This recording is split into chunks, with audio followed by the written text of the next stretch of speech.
Hi. This morning I thought I'd just talk a bit about something called radical self-compassion. Radical self-compassion is the opposite of worst case scenario. And if you can be radically compassionate about yourself, then it's one of the ways that you can break your cycle. If you're in a cycle of, rinse and repeat, your anxiety or your low mood or your kind of just vulnerability, you're unhappy, then it feels sort of like a never-ending loop. And it can be that, because that's what your thinking takes you from one extreme to the next extreme.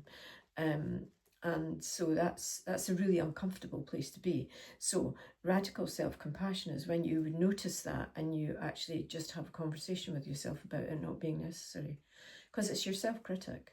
Your self-critic comes in and it's quite bossy. It likes the sound of its own voice. You might be thinking that about me, but anyway. So be cautious if you're in that space. If you can just say to yourself, actually, I don't need you to be critical of yourself today. I don't need that, and I'm going to try something else. And that, when we start breaking our own cycle, then we actually cease to seek out the worst case scenario. And so it's definitely worth having a go at these things, but you've got to A, notice it, and B, feel in a position in which you can actually raise your game enough to tackle it.